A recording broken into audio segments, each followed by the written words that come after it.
أعوذ بالله من الشيطان الرجيم.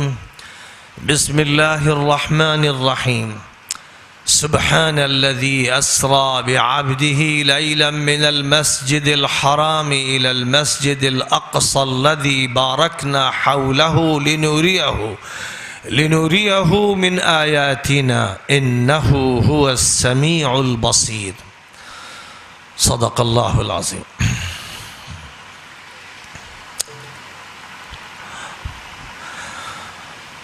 مسلمانان ہندوستان شہر رامپور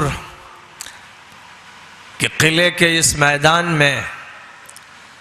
تحفظ مسجد اقصی اور مسلمانوں کی ذمہ داریوں کے عنوان سے جس اجلاس کا انعقاد کیا جا رہا ہے، یہ وقت کی ضرورت، وقت کے مطالبے، وقت کی پکار پر لبیک کہنے کا اظہار ہے۔ بزرگان محترم، اللہ تعالیٰ نے اس کرۂ ارضی کو، اس زمین کو، اس گلوب کو بسانے کا جب فیصلہ فرمایا تو ظاہر ہے کہ دیگر سیاروں اور ستاروں سے الگ اس کرۂ ارضی میں انسانی زندگی کے انتظامات فرمائے گئے۔ اس کو ایک ایسا سیارہ یا ستارہ نہیں بنایا گیا کہ جہاں پانی نہ ہو، سبزہ نہ ہو، زندگی کی ضروریات نہ ہو۔ پہلے سارے انتظامات فرما دیے گئے۔ خلق لکم ما فی الارض جمیعا، زمین میں جو کچھ بھی ہے تمہارے لیے، تمہارے فائدے کے لیے اللہ تعالیٰ نے پیدا فرما دیا۔ اس مرحلے سے فراغت کے بعد اللہ تعالیٰ کی طرف سے یہ فیصلہ ہوا اور فرشتوں کے درمیان اس کا اعلان ہوا کہ اس سیارے پر، اس کرے پر، اس گلوب پر، اس زمین پر ایک ایسی مخلوق کو آباد کیا جائے گا جس کو زمین کی خلافت سونپی جائے گی، جس کو کرۂ ارضی کی ذمہ داریاں دی جائیں گی، جس کے ہاتھ میں اللہ تعالیٰ کی نیابت اور نمائندگی میں تصرفات اور اختیارات عطا کیے جائیں گے۔ یہ وہ بات تھی جس کا اظہار اللہ تعالیٰ نے مقربین بارگاہ فرشتوں کے سامنے فرمایا، اور اپنی آخری کتاب میں آخری نبی حضرت محمد مصطفیٰ صلی اللہ علیہ وسلم کو یہ قصہ ان الفاظ میں بتایا۔ وَإِذْ قَالَ رَبُّكَ لِلْمَلَائِكَةِ إِنِّي جَاعِلٌ فِي الْأَرْضِ خَلِيفَةً۔ یاد کرو اس وقت کو جب کہ تمہارے پروردگار نے فرشتوں سے کہا تھا کہ زمین میں میں ایک خلیفہ کا تقرر کرنے والا ہوں، زمین میں میں ایک وائسرائے متعین کرنے جا رہا ہوں، زمین میں میں اپنے ریپریزنٹیٹیو، اپنے ترجمان، اپنے نمائندہ کہ تقرر کا فیصلہ کر چکا ہوں۔ یہ زمین جس کو حوالے کی جائے گی اور جس کے لیے ہم نے اس زمین کے انتظامات کیے ہیں، اور جس کے لیے فضائی انتظامات کیے ہیں، جس کے لیے ہم نے نہ صرف یہ کہ اس زمین کی خشکی کو اور تری کو اور فضا کو مسخر کیا ہے، بلکہ ہم نے سورج کو، چاند کو، رات کو، دن کو جس کے لیے مسخر کر دیا ہے، جس کی خدمت کے لیے لگا دیا ہے۔ سخر لکم الانہار وسخر لکم الشمس والقمر دائبین وسخر لکم اللیل والنہار وآتاکم من کل ما سألتموہ وإن تعدوا نعمت اللہ لا تحصوها ان الانسان لظلوم کفار۔ ہم نے نہروں کو مسخر کیا ہے، سورج اور چاند کو مسخر کر رکھا ہے، رات و دن کو مسخر کر دیا ہے۔ یہ کرۂ ارضی مرکزی مقام رکھتا ہے، باوجود اس کے کہ بہت سے سیاروں ستاروں سے اس کا حجم چھوٹا ہے، باوجود اس کے کہ بہت لمبے چوڑے فاصلوں پر فضائے بسیط میں ستاروں اور سیاروں کی کہکشائیں ہیں، لیکن اس روئے زمین کو مرکزی مقام دیا گیا ہے۔ اس لیے اس زمین میں جس انسان کو بسایا جانے والا ہے، جس کو خلیفت کی حیثیت دی جانے والی ہے، اس کے لیے سورج کو بھی مشغول کیا گیا ہے، چاند کی چاندنی کو بھی بکھیرا گیا ہے، اس کے لیے فضا کو قائم کیا گیا ہے، گیسز کا نظام بنایا گیا ہے، اس کے لیے اس زمین کو وسعت دی گئی ہے، اس کے لیے نباتاتی اور حیوانی اور جماداتی انتظامات کیے گئے ہیں، اس کے لیے معدنیات کا انتظام کیا گیا ہے، سیال مادے اس کے لیے، جامد مادے اس کے لیے، اس کو یہ حیثیت دی گئی ہے کہ وہ مالک الملک اور احکم الحاکمین کی ترجمانی کرتے ہوئے اس روئے زمین پر اپنی حکمرانی کے نظام کو قائم کرے۔ یا داود انا جعلناک خلیفتا فی الارض فاحکم بین الناس بالحق، اے داود ہم نے تم کو زمین میں خلیفہ بنایا ہے، لوگوں کے درمیان حق کی بنیاد پر فیصلے کرو، حکمرانی کرو۔ یہ وہ حکمرانی ہے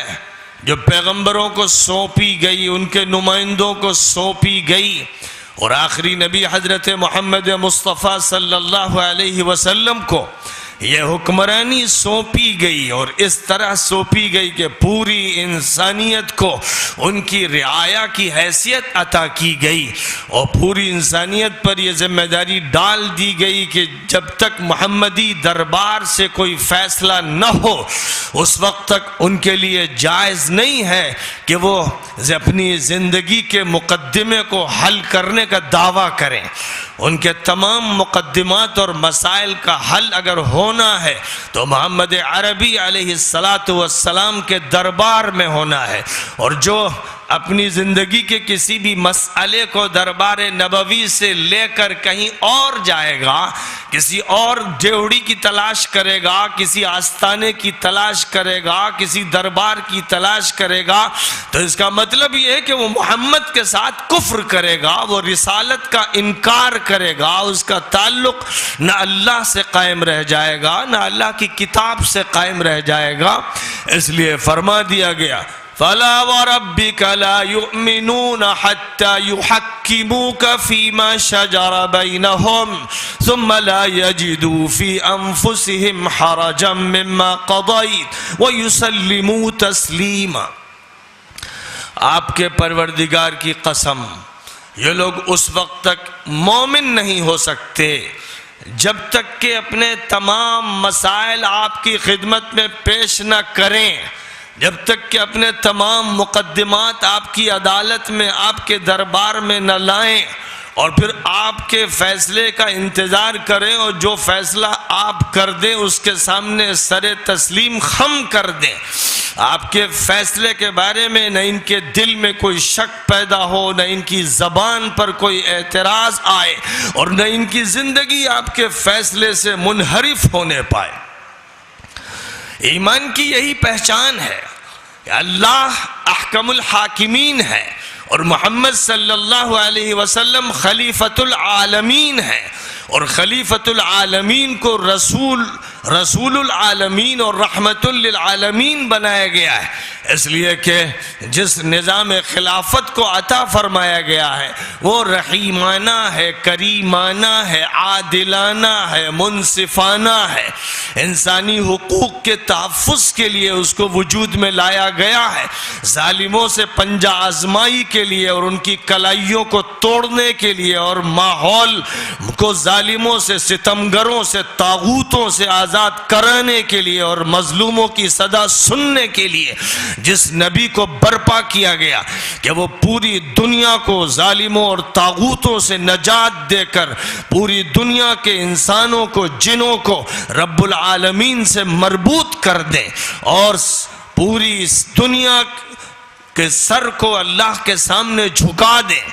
اس مقصد کے لیے آپ کو برپا کیا گیا۔ ظاہر ہے کہ آدم علیہ السلام کی خلافت سے جو ابتدا ہوئی، ہر دور میں اللہ تعالیٰ نے ان کے نمائندے، ان کے خلفاء، ان کے جانشین پیدا فرمائے۔ کوئی دور بھی، کوئی علاقہ بھی ان سے خالی نہیں رہا جنہوں نے خلافت آدم کی ذمہ داری کو پورا کیا۔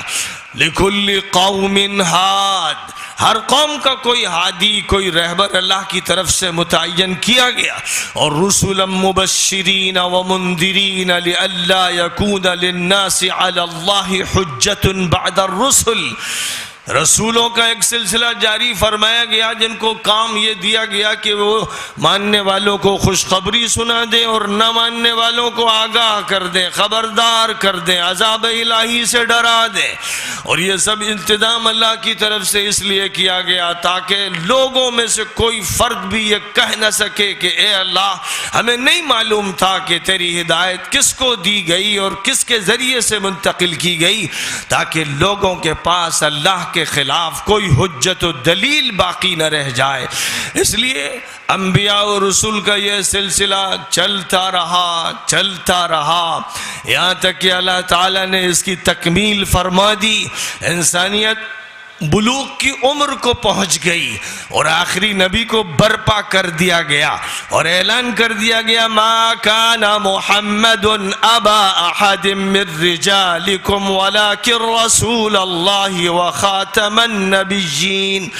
محمد صلی اللہ علیہ وسلم تمہارے مردوں میں سے کسی کے باپ نہیں ہیں، وہ اللہ کے رسول ہیں، پیغمبر ہیں اور تمام نبیوں کے سلسلے کو ختم فرمانے والے ہیں۔ یہ حیثیت ان کو دی گئی ہے، پوری دنیا کے لیے دی گئی ہے، رہتی دنیا تک کے آخری دور کے لیے دی گئی ہے۔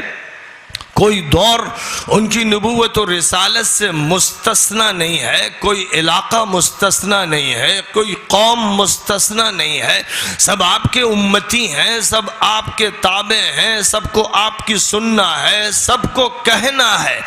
ان ھدی اللہ ھو الھدی، ہدایت و رہنمائی صرف اللہ کی ہدایت ہے، اللہ کے علاوہ کسی کی ہدایت نہیں۔ اور اللہ کی ہدایت کے ترجمان حضرت محمد مصطفیٰ صلی اللہ علیہ وسلم ہے، ختم المرسلین و خاتم النبیین۔ آخری دور میں تا قیامت یہ مقام اب انہی کو عطا فرمایا گیا، اس لیے ہدایت آپ کے راستے سے ملے گی، آپ کے علاوہ آپ کسی کو یہ حق نہیں دیا گیا کہ اس کے راستے سے ہدایت مل سکے۔ یہاں تک کہ ماضی کے اولو العزم پیغمبروں میں سے بھی اگر کوئی پیغمبر محمدی دور میں آ جائے تو اس کو محمد کا امتی بن کر رہنا ہوگا، وہ اپنی نبوت کی ڈفلی بجا نہیں سکتا۔ موسیٰ بھی اگر تشریف لائیں جو اولو العزم پیغمبر تھے اور جنہوں نے فرعون کو شکست دی اور جن کی خاطر فرعون کو ڈبویا گیا، وہ بھی اگر تشریف لائیں گے تو انہیں بھی یہی کہنا پڑے گا کہ نظام محمدی ہی کو برپا کرنا ہے اور محمد عربی سے ہدایت ربانی کو حاصل کرنا ہے اور شریعت محمدی کو نافذ کرنا ہے۔ یہ وہ بات ہے جس کو حضرت محمد مصطفیٰ صلی اللہ علیہ وسلم نے یوں بیان فرمایا لو کان موسیٰ حیا ما وسعہ الا اتباعی، اگر موسیٰ بھی آج زندہ ہوتے تو انہیں بھی میری پیروی کرنی پڑتی۔ اور اسی لیے جب یہ فرمایا کہ عیسیٰ مسیح آخری دور میں آسمان سے نزول فرمائیں گے تو بحیثیت امتی رسول آخر الزمان کی بحیثیت رکھیں گے، بحیثیت امتی کے برپا ہوں گے، بحیثیت امتی کے تشریف لائیں گے، اور حضرت مہدی جو حضور پاک علیہ السلام کے امتی ہوں گے اور خاندان کے ایک فرد ہوں گے اور آخری دور کے رہبر ہوں گے اور ہدایت کی علامت ہوں گے، عیسیٰ مسیح ان کے رفیق ہوں گے، معاون ہوں گے۔ ان کی نبوت کا جو دور تھا سو تھا، لیکن اب جب وہ تشریف لائیں گے تو دور نبوت ختم ہو چکا ہوگا، اب دور امت کے فرد کی حیثیت سے ہوگا، اس لیے امامت کے لیے بھی وہ مہدی کو آگے بڑھائیں گے۔ یہ وہ حقیقت ہے جس کا اظہار حدیث میں فرمایا گیا ہے اور قرآن کے اشاروں میں اس کا تذکرہ فرما دیا گیا ہے۔ اس لیے اس مسئلے کا تعلق پوری انسانیت سے ہے، کیونکہ آخری نبوت، محمدی نبوت کسی طبقے کے لیے، کسی دور کے لیے، کسی قوم کے لیے، کسی علاقے کے لیے، کسی زبان کے لیے محدود نہیں ہے، لامحدود نبوت ہے، لامحدود رسالت ہے، عالمی رسالت ہے، آفاقی رسالت ہے۔ یہ ایک ایسی رسالت ہے جس سے نہ امریکہ مستثنی ہے، نہ آسٹریلیا، نہ ساؤتھ افریقہ مستثنی ہے، نہ کوہ قاف اور چچنیا، دنیا کے تمام خطے، اس گلوب پر بسنے والے جن اور انس سب کے سب امتی رسول آخر الزمان ہیں، اور ان کی نجات اسی میں ہے کہ ان کی مانیں، ان کا اتباع کریں، ان کے راستے پر چلیں، ان کی دعائی دیں اور ان کا حوالہ پیش کریں، بات ان کے حوالے سے کہیں، اور جو ان کے ذریعے وحی اس امت کی طرف منتقل کی گئی ہے اس کو دانتوں تلے دبا لیں اور اسی کی بنیاد پر قدم بڑھاتے رہیں۔ اور اس بات کو یاد رکھیں کہ اس نبوت کو صرف اس لیے برپا نہیں کیا گیا کہ کچھ لوگ نیک اور متقی بن جائیں، صالح بن جائیں، صوفی بن جائیں، زاہد بن جائیں، ملا بن جائیں، نمازی بن جائیں، معاشرے میں سے کٹ کر کچھ لوگ زاہدانہ زندگی گزاریں، متعبدانہ زندگی گزاریں۔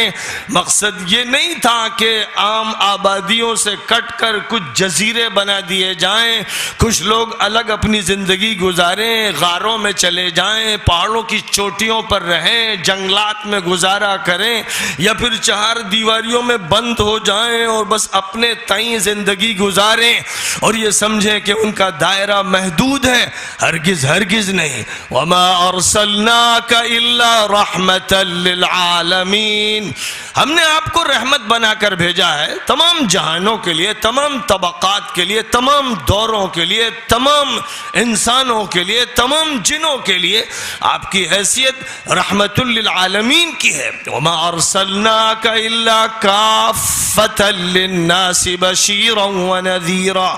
ہم نے آپ کو تمام انسانوں کے لیے بشیر و نذیر بنایا ہے۔ ظاہر ہے کہ جب یہ بات فرمائی گئی کہ تمام انسانوں کے لیے، مکہ مکرمہ سے اس سلسلے کا آغاز فرمایا گیا، اور مکہ مکرمہ میں مشرک تھے اور کافر تھے اور ملحد تھے اور دہریے تھے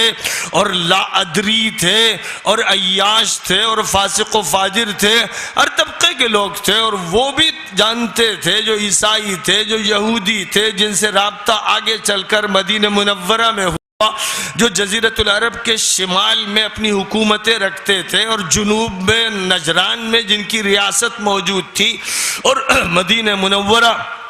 کی بستی میں بنو قینقاع کا یہودی قبیلہ تھا، بنو نذیر کا یہودی قبیلہ تھا، بنو قریظہ کا یہودی قبیلہ تھا۔ یہ سب کے سب نبی کے مخاطب تھے اور کل تک نبی کا انتظار کر رہے تھے۔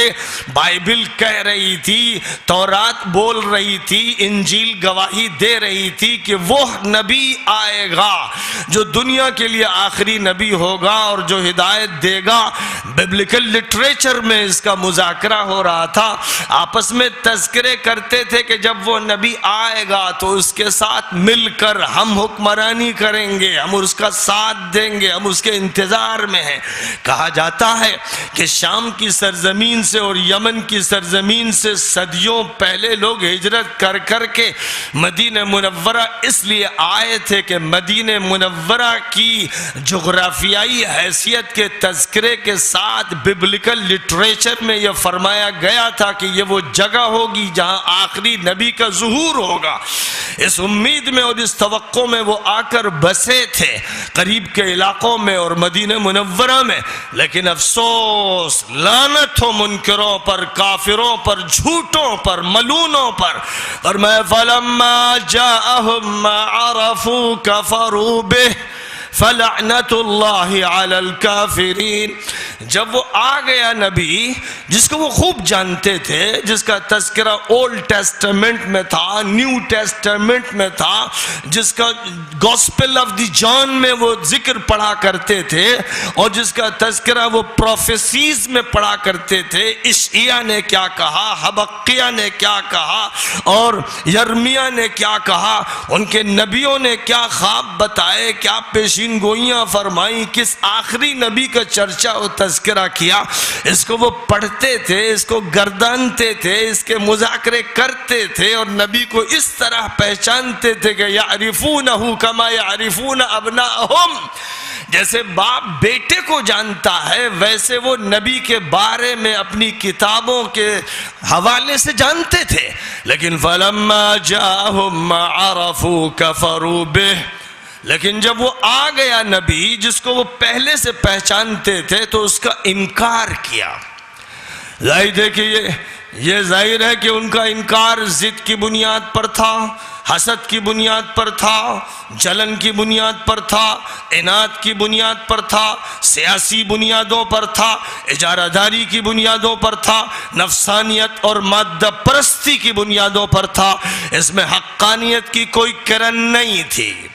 اور اسی کا نتیجہ وہ نکلتا چلا گیا کہ وہ نبی جو برپا ہوا تھا اس لیے کہ غالب آئے، وہ جو برپا ہوا تھا اس لیے کہ مکہ سے مدینہ آئے اور مدینے سے تبوک جائے، جو برپا ہوا تھا اس لیے کہ یمن سے بحرین تک اور جدہ سے تبوک تک اور پھر عراق سے شام تک اور ایران سے ترکستان تک اور مصر سے مراکش تک اور اسپین تک اور اس کے بعد پوری یورپین دنیا اور دنیا کے تمام بر اعظم جس کے زیر نگی آنے تھے، فیصلہ الہی تھا، تقدیر الہی تھی، لوح محفوظ میں لکھا تھا، فرشتوں کو اس کی اطلاع دی گئی تھی، جبرائیل امین یہ پیغام موسیٰ کے پاس لائے تھے، عیسیٰ کے پاس لائے تھے، محمد کے پاس لائے تھے، اور محمد عربی علیہ السلام نے کبھی قرآن کے الفاظ میں کبھی اپنی زبان میں اس حقیقت کو بیان فرما دیا تھا۔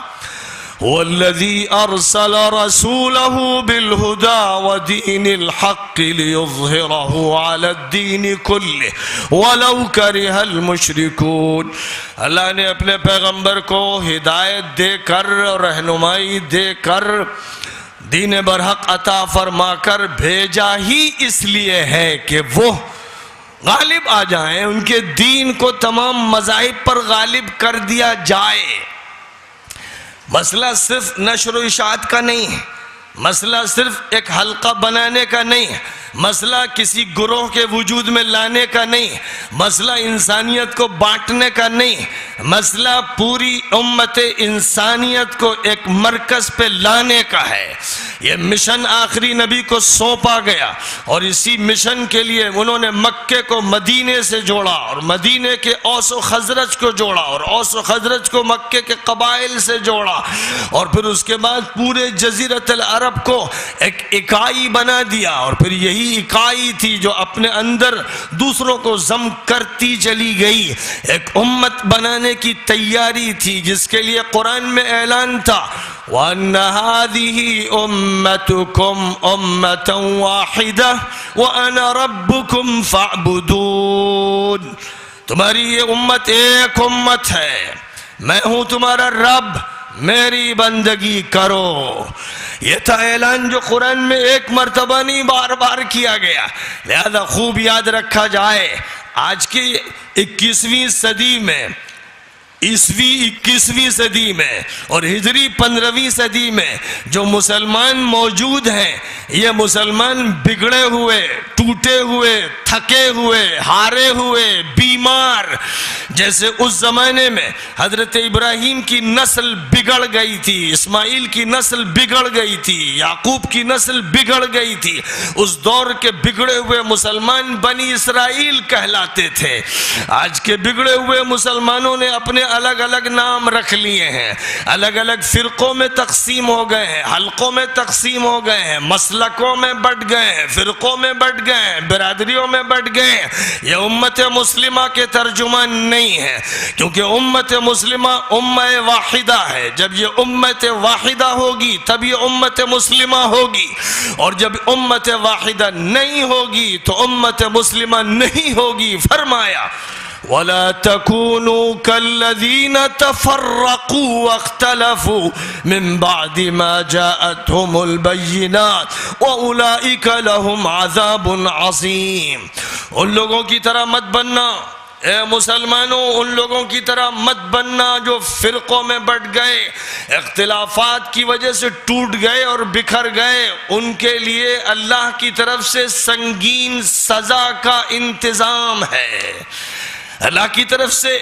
تقریباً 1450 سال پہلے یہ اعلان کر دیا گیا ہے کہ بکھری ہوئی ٹوٹی ہوئی امت کی اللہ مدد نہیں کرے گا، اور یہ امت ذلیل ہوگی، اس کو سزائیں دی جائیں گی. ہم اور آپ سب جانتے ہیں کہ 1948 سے اسرائیل کی سرزمین سے امت مسلمہ پر ایک ایسی طاغوتی طاقت کو مسلط کر دیا گیا ہے جو اس امت کو ذلیل کرنے پر لگی ہوئی ہے، اور اس امت کے ملک، اس امت کی حکومتیں، اس امت کے حکمران، اس امت کے طاقت کے لوگ، اس امت کی مالی وسائل اور اس امت کی تمام امکانات اس طاغوتی طاقت کے سامنے کوئی حیثیت نہیں رکھتے. یہ امت ظاہر ہے کہ اپنے اسی بکھراؤ اور تفریق کے نتیجے میں آج ذلیل ہے. اس کی 58 ملک UNO میں اپنے جھنڈے لہرا رہے ہیں، لیکن ان جھنڈوں کے پیچھے کوئی طاقت نہیں ہے، کوئی اقتدار نہیں ہے، کوئی حیثیت نہیں ہے، اور ان کے پیچھے فی الحقیقت ایجنسیاں ہیں، لابیاں ہیں، دشمنوں کے ساتھ دینے والے منافق ہیں، اور طاغوت کے تابع اور ایجنٹ حکمراں ہیں، اور غلامانہ صفت رکھنے والی حکومتیں ہیں. عہدیدار مادہ پرست قسم کے عہدیدار و ذمہ دار ہیں، اور جنہوں نے یہ صورتحال بنا رکھی ہے جس کا ذکر اللہ تعالیٰ نے بنی اسرائیل کے سلسلے میں فرمایا تھا کہ اگر اللہ کے نظام کو کل کا کل %% روئے زمین پر نافذ نہیں کیا جائے گا، یہ امت اس کی ذمہ داری نہیں سنبھالے گی، تو خدا تعالیٰ پھر اس امت کو ذلیل ہونے دے گا، رسوا ہونے دے گا، پٹنے دے گا. کھل کر کہہ دیا گیا تھا أَفَتُؤْمِنُونَ بِبَعْضِ الْكِتَابِ وَتَكْفُرُونَ بِبَعْضٍ فَمَا جَزَاءُ مَنْ يَفْعَلُ ذَلِكَ مِنْكُمْ إِلَّا خِزْيٌ فِي الْحَيَاةِ الدُّنْيَا وَيَوْمَ الْقِيَامَةِ يُرَدُّونَ إِلَىٰ أَشَدِّ الْعَذَابِ وَمَا اللَّهُ بِغَافِلٍ عَمَّا تَعْمَلُونَ. اے لوگو، تم اللہ کی کتاب کے ایک حصے پر ایمان لاتے ہو اور ایک حصے کو چھوڑ دیتے ہو. جس چیز کو آسان سمجھتے ہو اسے لے لیتے ہو، اور جس چیز کو چاہتے ہو نہیں لیتے ہو اور چھوڑ دیتے ہو. تو یاد رکھو اس کی سزا تمہیں یہ ملنی ہے کہ اس دنیا میں تمہیں ذلیل ہونا ہے، رسوا ہونا ہے، اور آخرت میں سنگین سزائیں دی جائیں گی، عذاب میں ڈالا جائے گا. کھلا ہوا اعلان ہے، کوئی ڈھکی چھپی بات نہیں ہے. اللہ کے یہاں لاگ لپیٹ نہیں ہوتی، اور نبی جو ترجمان ہوتے ہیں وہ بھی لاگ لپیٹ کی بات نہیں کرتے. وہ صاف یہ بتا رہے ہیں کہ نظام الہی کے لیے روئے زمین قائم کی گئی ہے. جو بھی چیزیں یہاں پیدا کی گئی ہیں خلافت آدم کے لیے، اور خلافت آدم کے عالمی ترجمان و وارث و جانشین حضرت محمد مصطفیٰ صلی اللہ علیہ وسلم ہے. اگر محمدی شریعت کو روئے زمین پر نافذ نہیں کیا جائے گا اور اس میں قطر بیعت کی جائے گی تو طے شدہ ہے، فیصلہ الہی ہے، قرآن کا بیان ہے، حکم ربانی ہے کہ دنیا میں ذلیل کیا جائے گا اور آخرت میں سنگین سزائیں دی جائیں گی۔ یہ اللہ کی طرف سے جب اعلان ہے تو اس کے علاوہ کسی اور چیز کی توقع کے کیا معنی ہیں؟ آپ یہ کیسے سمجھتے ہیں کہ آپ اسی صورتحال کے ہوتے ہوئے غالب آ جائیں گے؟ آپ کو عزت مل جائے گی، آپ کے سر پہ تاج رکھ دیا جائے گا، غیر آپ کو تسلیم کر لیں گے، مسجد اقصیٰ کے ساتھ چھیڑ چھاڑ نہیں ہوگی، کعبہ مقدسہ محفوظ رہے گا، حرمین شریفین کو آنچ نہیں آئے گی، دجالی نظام غالب نہیں آئے گا اور اسلامی نظام مغلوب نہیں ہوگا۔ اگر آپ یوں سوچتے ہیں کہ ان شرائط کے بغیر ایسا ہو جائے گا تو پھر محض ایک دھوکہ، محض ایک فریب، محض ایک مغالطہ نفس ہے۔ اس امت کو متحد ہونا ہے۔ یہ امت چاہے خوشی سے متحد ہو جائے یا ڈنڈے کھا کر متحد ہو، وقت کا مہدی متحد کرے، وقت کا خلیفہ متحد کرے، وقت کا امیر المؤمنین متحد کرے، وقت کا اسلامی نظام نافذ کرنے والا متحد کرے۔ جو شریف ہوتے ہیں وہ باتوں سے مانتے ہیں، جو رذیل و کمینے ہوتے ہیں وہ جوتوں سے مانتے ہیں۔ ظاہر ہے کہ انہیں ماننا ہے، اس کے بغیر چارے کار نہیں ہے۔ فرمایا تھا رسول پاک علیہ السلام، یہ بتایا گیا کہ پرشین امپائر کے ایمپیرر کو قتل کر دیا گیا اور زبان نبوت نے اعلان فرمایا کہ ذهب کسریٰ فلا کسریٰ بعدہ ولا یہلکن قیصر فلا قیصر بعدہ، کہ کسریٰ تو چلا گیا، اب کوئی کسریٰ کبھی ایران میں پیدا نہیں ہوگا، اور فرمایا کہ ہرقل جو رومن امپائر کا ایمپیرر ہے اس کا بھی خاتمہ ہو کر رہے گا، اور پھر کبھی تا قیامت کوئی ایمپیرر رومن امپائر کا پیدا نہیں ہوگا، پھر کوئی قیصر کے لقب کے ساتھ حکمران نہیں آئے گا۔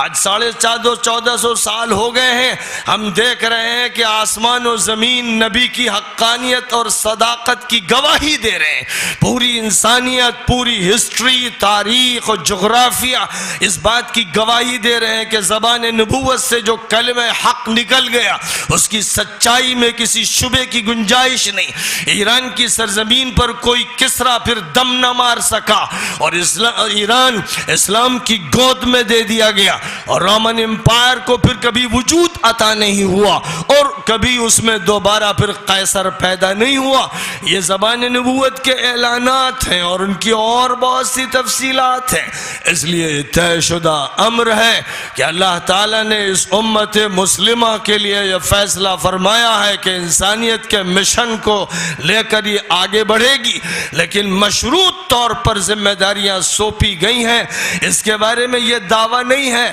یہودیوں کی طرح کہ یہ سلیکٹڈ ونز ہیں اور باقی ساری دنیا کے انسان جنٹائلز ہیں، اچھوت ہیں، ذلیل ہیں، ملیچ ہیں۔ ہم بہت منتخب ہیں، اعلیٰ ہیں۔ نسلی بنیادوں پر یہاں کوئی فخر نہیں ہے، قبائلی بنیادوں پر کوئی فخر نہیں ہے، یہاں خاندانی بنیادوں پر فرق نہیں ہے، یہاں برادریوں میں بھید بھاؤ نہیں ہے، یہاں کوئی برہمن اور دلت نہیں ہے، یہاں کوئی ویش اور کھتری نہیں ہے، یہاں کوئی جیوز اور جنٹائل نہیں ہے، یہاں سارے انسان ایک آدم کے بیٹے ہیں اور بیٹیاں ہیں اور ایک اللہ کے بندے ہیں اور بندیاں ہیں۔ یا ایہا الناس انا خلقناکم من ذکر و انثی وجعلناکم شعوبا وقبائل لتعارفوا ان اکرمکم عند اللہ اتقاکم ان اللہ علیم خبیر۔ اے انسانوں، بات جو کہی جا رہی ہے آج مشکل یہ ہے کہ دائرے ایسے بن گئے ہیں، ایسے ایسے حلقے، فرقے، جماعتیں کہ خطاب جب ہوتا ہے تو وہ سوچتے ہیں شاید ہم سے خطاب ہو رہا ہے۔ یہاں جو خطاب کیا جا رہا ہے کہ اے انسانوں، ہندوستان کے باسیوں سن لو، افریقہ کے باشندوں سن لو، امریکہ کے شہریوں سن لو، روس کے ملحدوں سن لو، جاپان و کوریا اور آسٹریلیا میں رہنے والوں سن لو، قطب شمالی اور قطب جنوبی کے درمیان کے تمام خطوں میں رہنے والوں سن لو، تم سب سن لو کہ تم کو ہم نے ایک مرد اور ایک عورت سے پیدا کیا اور مختلف رنگوں میں، خاندانوں میں، قبیلوں میں اس لیے تقسیم کیا کہ تم ایک دوسرے کو پہچانو۔ تم میں سب سے زیادہ باعزت وہ ہے جو سب سے زیادہ اپنے مالک، اپنے اللہ، اپنے ایشور، اپنے لارڈ، اپنے گاڈ سے ڈرتا ہے، جو اس کا لحاظ کرتا ہے، اس سے شرم کرتا ہے، وہ ہے جو صحیح انسان ہے اور باعزت ہے۔ اور جس کو اپنے ایشور کا خیال نہیں، جس کو اپنے لارڈ اور گاڈ کا خیال نہیں، جو اسی دنیا دنی میں لگا ہوا ہے اور جو انسانوں میں تفریق کر رہا ہے اور جو برادریوں میں بھید بھاؤ کر رہا ہے، جو کسی کو حقیر کرتا ہے تو کسی کو ذلیل، اور کسی کو سر پہ بٹھاتا ہے تو کسی کو پیروں میں رونتا ہے، جو وقت کے ابلیسوں کا اور شیطانوں کا نمائندہ بنتا ہے، جو ظلم کی کوکھ سے پیدا ہوا ہے اور اس زمین کو ظلم سے اور انارکی سے بھر دینا چاہتا ہے، ظاہر ہے کہ وہ مہا پاپی، مہا مجرم اور اس دنیا کی پیٹھ پر ایک گندا بوجھ ہے۔ آسمان اس پر لعنت کرتا ہے، زمین اس کو نگل لینا چاہتی ہے، فرشتے اس پر لعنت کرتے ہیں، وہ اس دنیا کے لیے لعنت ہے، ایک مصیبت ہے، گندگی ہے، اور ظاہر ہے کہ اس کو پاک کر کے ہی یہ دنیا صاف ستھری ہو سکتی ہے۔ نبی اسی لیے برپا کیے گئے تھے، اور نبی جب اس کے لیے برپا کیے گئے اور کام پوری دنیا کا سونپا گیا تو ضرورت اس کی تھی کہ آپ کی ترجمانی کرنے والی ایک ایسی امت کھڑی کر دی جائے جو دنیا کا چارج اپنے ہاتھ میں لے، جو خدمت اور دعوت کے ذریعے، جو اصلاح کے ذریعے ذہن سازی کرے، جو تعلیم کو عام کر دے، جو تربیت کو کا تحفہ سب کو دے، جو لوگوں کے درمیان مواسات کو قائم کرے اور مساوات کا اصول عطا کرے، جو پوری انسانیت کے لیے رحم دل ہو اور شفیق ہو۔ ایک ایسی امت کو برپا کرنے کا فیصلہ کیا گیا۔ کنتم خیر امت اخرجت للناس تأمرون بالمعروف وتنہون عن المنکر۔ دنیا میں عدل و انصاف کو قائم کر کے تقوی کا نظام جاری کرو۔ اعدلوا هو اقرب للتقوی، عدل کرو، انصاف کرو، تقوی کے قریب یہی ہے۔ یا ایھا الذین آمنوا کونوا قوامین بالقسط شہداء للہ ولو علی انفسکم او الوالدین والاقربین۔ اے ایمان والو، عدل و انصاف کا نظام قائم کرو اور حق کی گواہی دو اور اللہ کے لیے گواہی دو، سچی گواہی دو، سچی بات کرو، چاہے تمہارے ماں باپ کے خلاف جا رہی ہو، رشتہ داروں کے خلاف جا رہی ہو، تمہیں حق کو دیکھنا ہے، یہ نہیں دیکھنا کہ کس سے رشتہ ہے، مادی مفاد کس سے وابستہ ہے۔ وَكَذَلِكَ جَعَلْنَاكُمْ أُمَّةً وَسَطًا لِتَكُونُوا شُهَدَاءَ عَلَى النَّاسِ وَيَكُونَ الرَّسُولُ عَلَيْكُمْ شَهِيدًا۔ ہم نے تم کو ایک درمیانی اور افضل اور بہترین امت اس لیے بنایا ہے کہ پوری دنیا انسانیت کے سامنے تم حق کی گواہی پیش کرو، حق کہو، حق بولو۔ عدل و انصاف کے لیے پیغمبر برپا کیے گئے، عدل کے لیے اللہ تعالیٰ نے فرشتوں کو اتارا، عدل کے لیے یہ پورا نظام شریعت عطا فرمایا گیا ہے، اور اس امت کو اسی عادلانہ نظام کے لیے برپا کیا گیا ہے۔ یہ حقیقت ہے جسے فراموش نہیں ہونا چاہیے۔ اب یہ ہے صورتحال۔ اس دنیا میں آدم علیہ السلام کو جنت میں بسایا گیا، تجربے سے گزارا گیا تاکہ انہیں معلوم ہو جائے کہ جو مسافرانہ زندگی شروع ہونے جا رہی ہے وہ ختم ہو جائے گی، اور پھر واپس اپنے اسی وطن میں آنا ہے۔ تو وطن کا دیدار کرا دیا گیا، وطن کا مشاہدہ کرا دیا گیا، وطن کے تجربے سے گزار دیا گیا، اور پھر امتحانی اور آزمائشی طور پر روئے زمین کی خلافت عطا کی گئی کہ اب یہاں پر جانچ کا یہ عمل چلے گا اور نسل انسانی میں منتقل ہوتا چلا جائے گا۔ موت و حیات کا فلسفہ اسی پر مبنی ہے۔ فرمایا خلق الموت والحیات لیبلوکم ایکم احسن عملا، اللہ نے موت کو اور زندگی کو اسی لیے پیدا کیا ہے کہ آزمائش کر کے دیکھے کہ تم میں صحیح عمل اور اچھا عمل کرنے والا کون ہے۔ آدم علیہ السلام کو جنت سے عرفات کے میدان میں اتارا گیا، غلط قصہ مشہور ہو گیا، روایتوں میں بتا دیا گیا کہ لنکا میں اتارے گئے۔ ظاہر ہے کہ اگر وہ لنکا میں اتارے جاتے تو سب سے پہلی زمین پر جو مسجد بنتی وہ لنکا میں بنتی، کیونکہ اللہ کا خلیفہ اور اللہ کا بندہ اور اللہ کا نمائندہ اور اللہ کا ترجمان اللہ کی مسجد اور اللہ کے گھر اور اللہ کی عبادت کے بغیر کیسے سانسیں لے سکتا ہے؟ اس لیے عرفات کے میدان میں اتارا گیا۔ حدیث حضرت ابن عباس رضی اللہ تعالی عنہما کی ہے جس سے یہی بات ثابت ہے اور وہی قابل ترجیح ہے، اور اسی لیے اس دنیا کو یہ بتایا گیا ان اول بیت وضع للناس للذی ببکۃ مبارکا وہدی للعالمین، سب سے پہلا گھر روئے زمین پر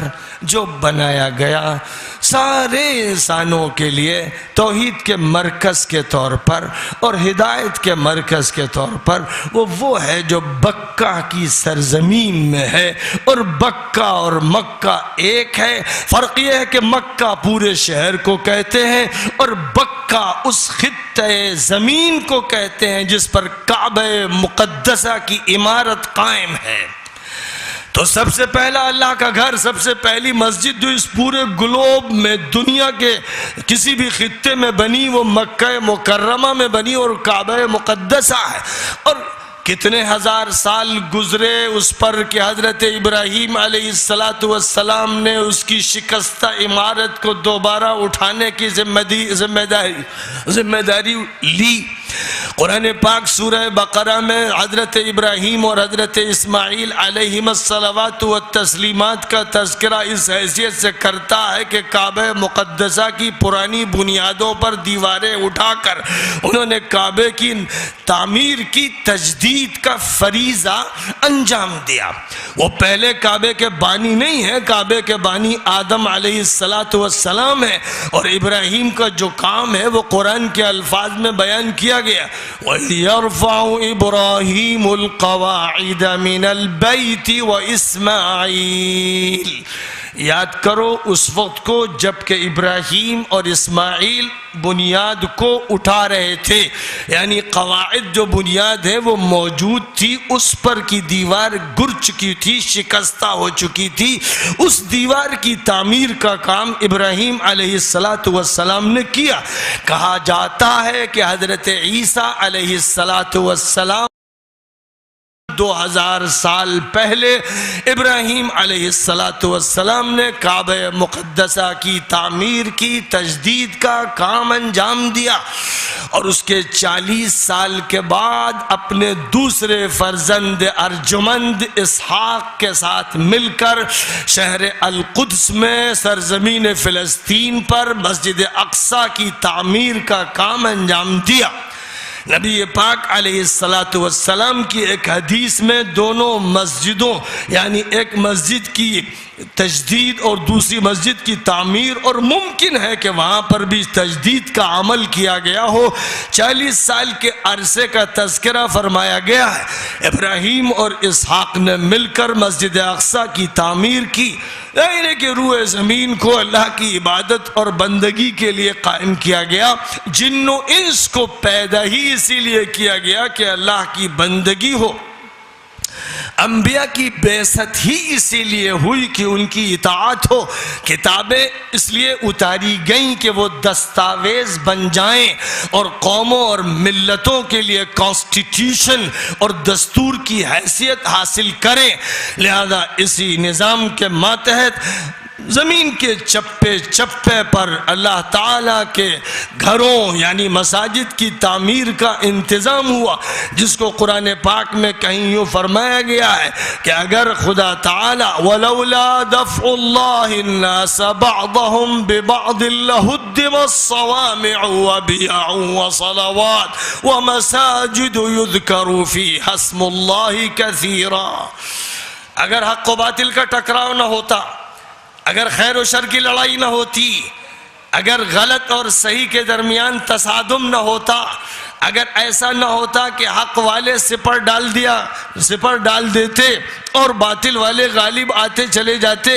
اگر اس کی ڈھیل دی گئی ہوتی تو فرمایا گیا کہ روح زمین پر کوئی عبادت گاہ، کوئی مسجد، کوئی بھی اللہ کے ذکر کے لیے اور اللہ کی عبادت کے لیے جگہ باقی نہ رہتی۔ لہذا دنیا میں اگر عبادت کے مراکز قائم ہیں، اس کی وجہ یہ ہے کہ شیطانی طاقتوں سے لڑنے والے پیغمبر یا پیغمبروں کے نمائندے ہر دور میں موجود رہے ہیں۔ اسی لیے قرآن پاک میں جہاں پر ذکر ہے جالوت اور طالوت کی طاقتوں کی لڑائی کا، اور خاص طور پر فلسطین کی سرزمین میں جالوت سے طالوت کے مقابلے کا، وہاں پر بھی فرمایا گیا وَلَوْلَا دَفْعُ اللَّهِ النَّاسَ بَعْضَهُمْ بِبَعْضٍ لَفَسَدَتِ الْأَرْضِ، اگر اللہ ایک طاقت کو دوسری طاقت سے نہ ٹکراتا تو زمین میں کرپشن ہی غالب آ جاتا، کیونکہ جس وقت آدم علیہ السلام کے سامنے سجدہ ریز ہونے کے لیے اللہ نے ابلیس سے کہا تھا اور وہ اکڑ گیا اور تکبر کیا اور سجدہ نہیں کیا، تو اس نے کہا تھا کہ اے خدا بندہ، میں آدم کی اولاد کو گمراہ کروں گا، ڈکیتی ڈالوں گا، چوطرفہ حملے کروں گا، ان کے جبڑوں میں لگام لگا دوں گا۔ تو اس وقت اللہ نے فرمایا تھا ان عبادی لیس لک علیہم سلطان، میرے خاص بندے، مخلص بندے تیرے زور اور تیرے طاقت سے محفوظ رہیں گے اور تیرا زور ان پر نہیں چلے گا،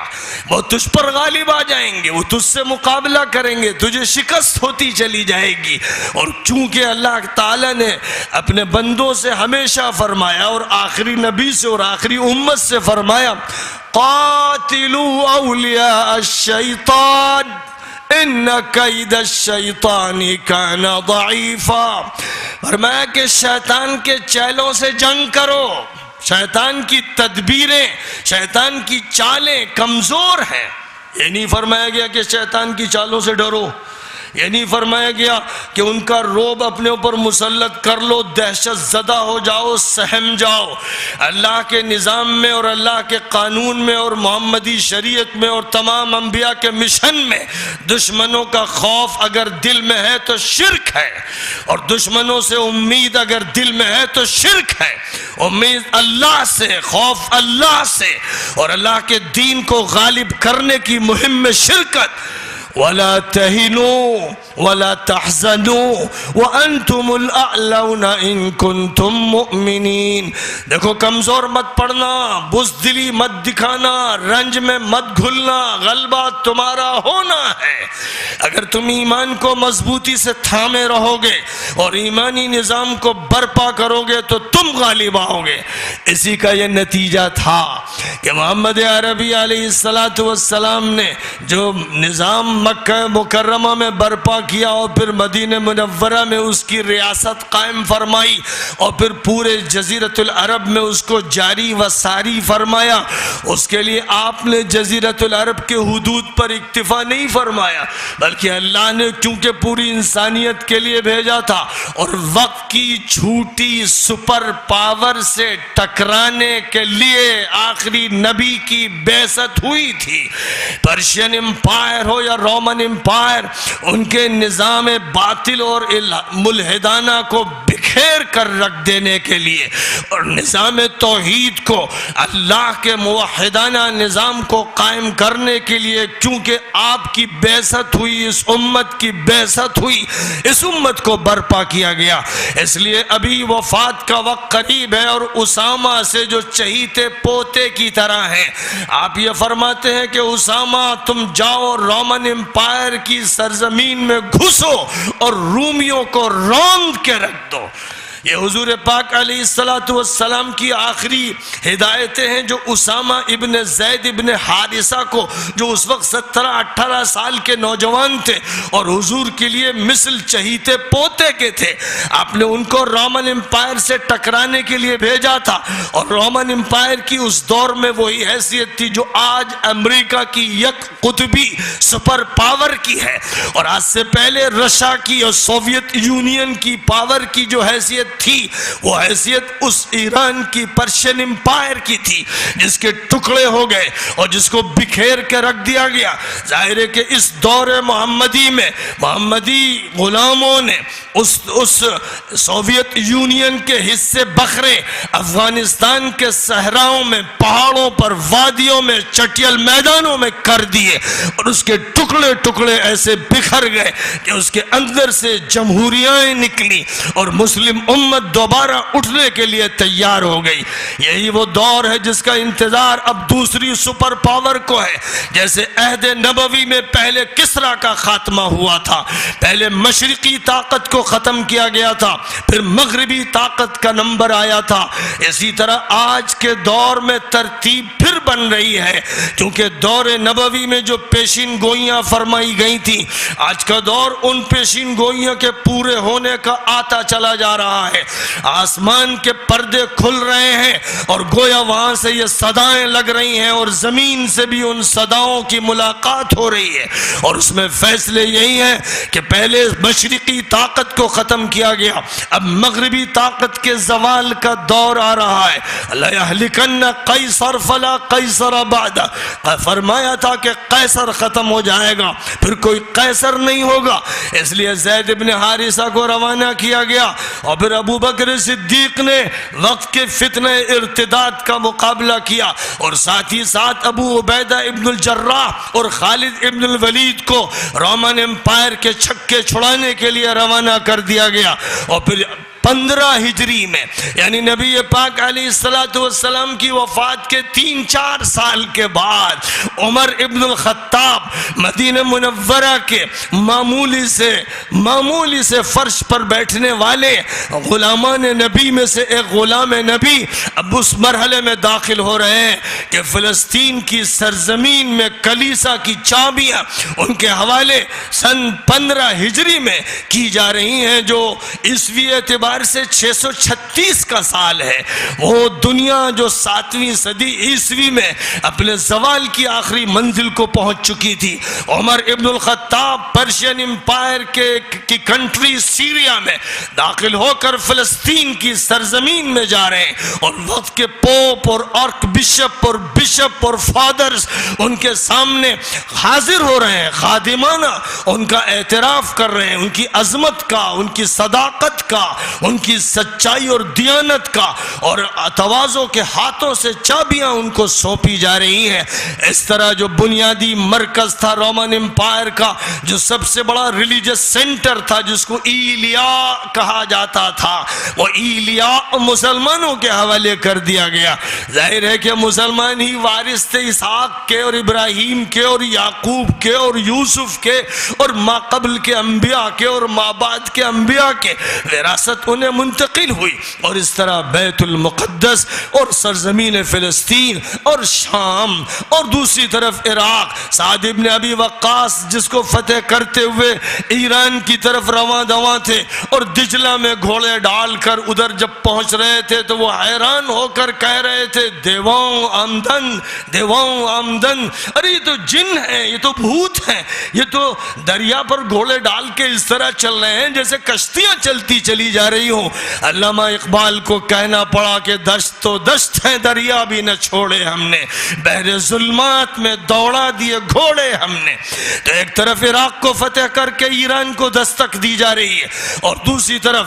رومن امپائر میں داخلہ اختیار کیا جا رہا ہے اور ان کے مذہبی مرکز کو ہاتھ میں لیا جا رہا ہے. آئندہ جو مرکز فتح ہونا تھا قسطنطنیہ کا, اس کے لیے اللہ کی طرف سے فیصلہ تھا کہ ایک ترکی محمد الفاتح اس کو فتح کرے گا, استنبول کا قلعہ اس کے ہاتھ فتح ہوگا. اور دوسری طرف اللہ کے رسول پاک علیہ السلام نے یہ پیشین گوئی فرما دی تھی کہ میرے بعد خلافت راشدہ کا قیام ہوگا, پھر ملوکیت کا دور آئے گا, پھر جابرانہ دور آئے گا, پھر خلافت اسلامیہ کا ظہور ہوگا, اور نہ صرف یہ کہ دوبارہ قسطنطنیہ فتح ہوگا بلکہ آپ نے اشارہ فرما دیا تھا کہ اٹلی کا روم اور ویٹیکن سٹی فتح ہوگا. یہ آپ کی حدیث کے الفاظ کے معنی ہیں, لہذا یقینی طور پر یہ بات طے شدہ ہے کہ یورپ کو فتح ہونا ہے. ہم یہ بات حدیث کی روشنی میں جانتے ہیں, اور امریکن اور یورپین تھنک ٹینک کے تھنکرز اور فلاسفرز آج یوٹیوب میں, فیس بک میں, ٹویٹر میں اور اپنے الیکٹرانک میڈیا میں بیانات میں کہہ رہے ہیں. کوئی کہتا ہے کہ 2020 تک مسلمان یورپ میں اکثریت میں آ جائیں گے, اور کوئی لمبی مدت اختیار کرتا ہے تو یہ کہتا ہے کہ 2050 تک یورپ اور امریکہ مسلمانوں کی اکثریت کے ممالک ہوں گے. ظاہر ہے کہ وہ جھوٹ نہیں بول رہے, اور ظاہر ہے کہ وہ صرف سہم میں اور دہشت میں یہ نہیں کہہ رہے, وہ تھنک ٹینک کے ممبران ہیں, وہ بڑے بڑے تھنکر اور فلاسفرز ہیں, اور ان کے سینکڑوں ہزاروں بیانات پڑے ہوئے, وہ محسوس کر رہے ہیں کہ ہمارے پیروں کے نیچے سے زمین نکل رہی ہے, کلیسا بند ہو رہے ہیں, مذہب دیوالیہ ہو رہا ہے, لوگ ملحد ہو رہے ہیں, فری تھنکر کے نام سے عیسائیت کو چھوڑ کر شیطان کے راستے پر چل رہے ہیں. ان کے سینٹ اور ان کے پارلیمنٹ انسانی بربادی, بے حیائی اور نفس امارہ کی حکمرانی اور شیطانی کلچر کے فیصلے کر رہے ہیں. ان کے نزدیک مرد اور عورت کے جنسی زناکاری کے تعلقات جائز ہیں, اور ان کے پارلیمنٹ کے ممبران یہ فیصلے کر کے اپنی قوم کو قوم لوط کی طرح خدا تعالیٰ کے دہکتے ہوئے عذاب کے لیے منتظر بنا رہے ہیں کہ وہ دور آ جائے کہ جس طرح قوم لوط پر آتش فشاں پہاڑوں کے گولوں نے اور دہکتے انگاروں نے آگ برسائی تھی, وہ پوری بستی کو زمین میں تہس نہس کر کے داخل ایسا کر دیا گیا تھا کہ اس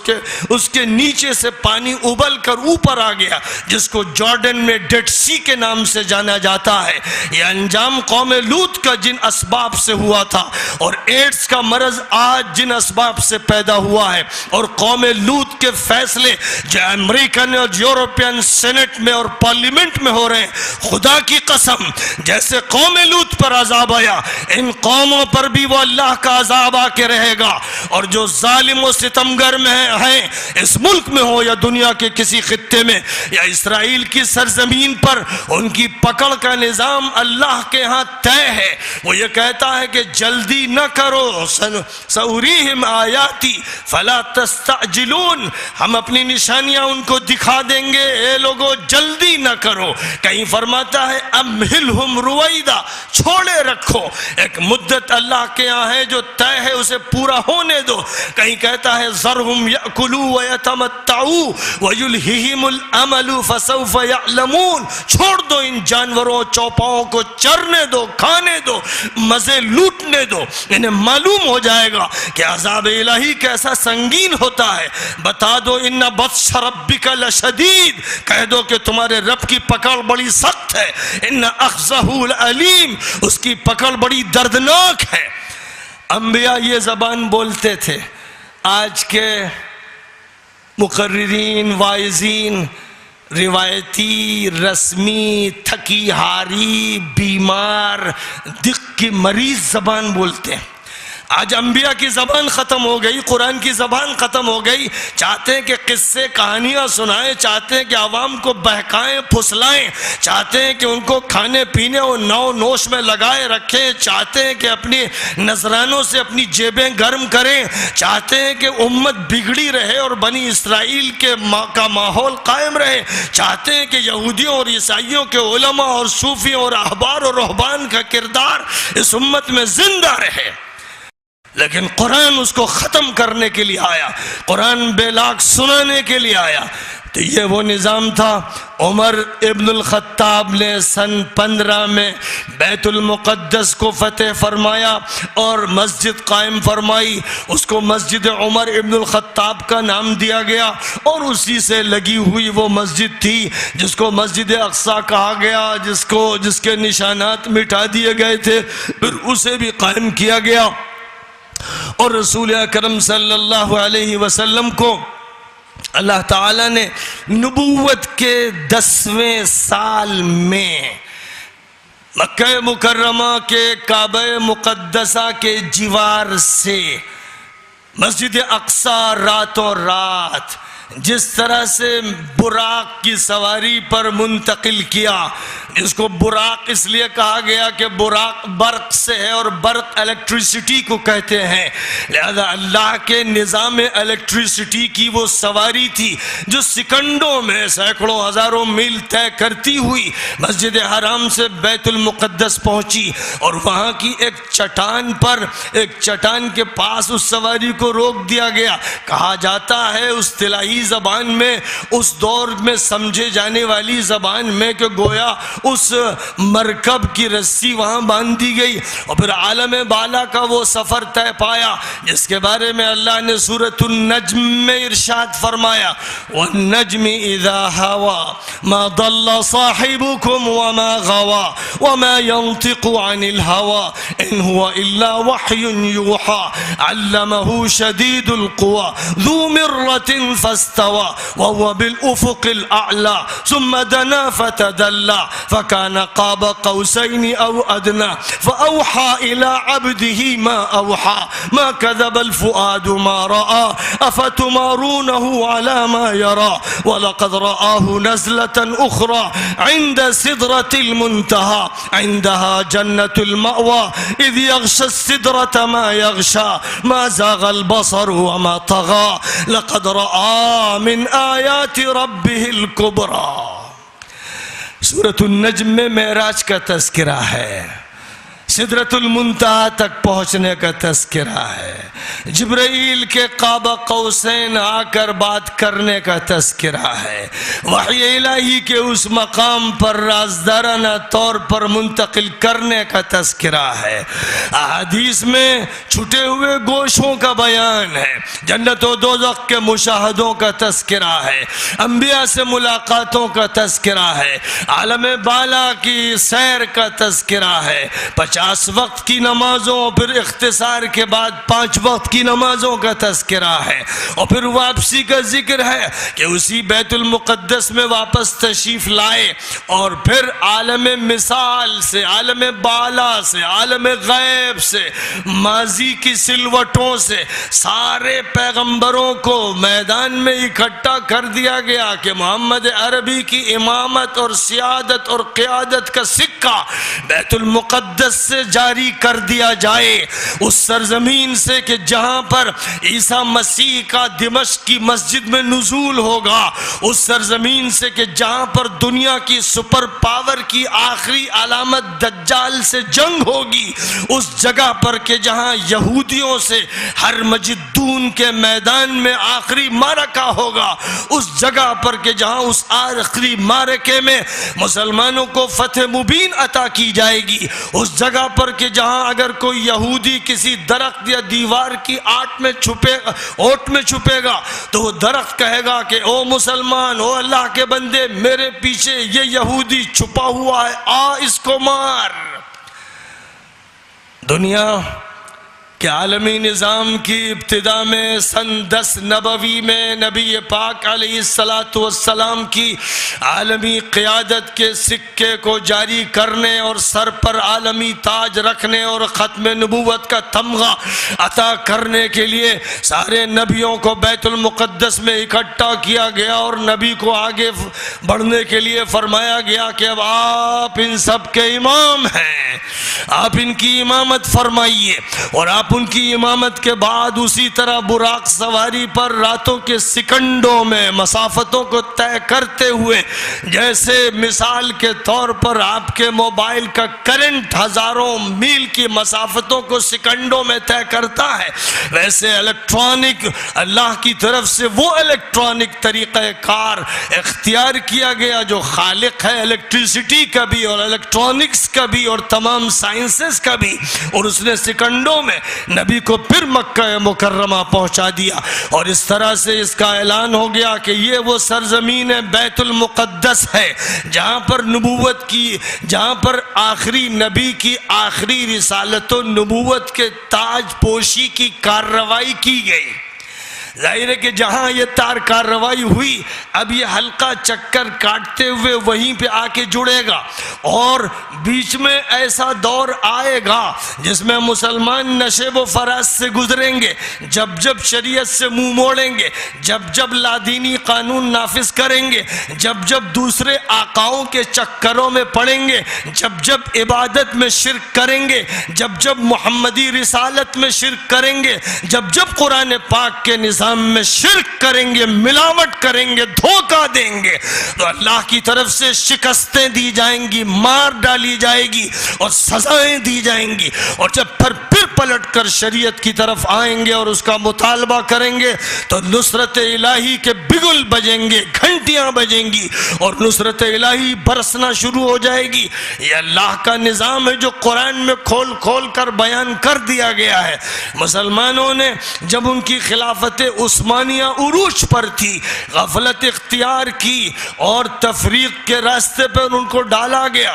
اور یورپین طاقتوں نے مذہبی اور صلیبی جنگوں اور یہودیوں نے صہیونی تحریک کے نتیجے میں ترکی اور ترکی سے متعلق ممالک کو نشانہ بنانا شروع کیا، کمزور کرنا شروع کیا۔ 19ویں صدی کے آخری سال تھے کہ ہرزل نے سوئٹزرلینڈ میں ایک عالمی کانفرنس منعقد کی اور یہ طے کیا کہ فلسطین کو یہودیوں کے وطن کے طور پر اختیار کرنا ہے، اور ظاہر ہے کہ کوشش ہرزل کی طرف سے سلطان عبدالحمید ثانی عثمانی کے دربار میں اس کی گئی کہ فلسطین کی سرزمین کا کوئی خطہ یہودیوں کی آبادی کے لیے دے دیا جائے، لیکن ترکی کا وہ مرد غیور و باہمیت ایسا انسان تھا جس نے ہرزل کو نکال باہر کیا اور کہا کہ یہاں سے نکل جا، زمین کا ایک چپا کیا ایک انچ بھی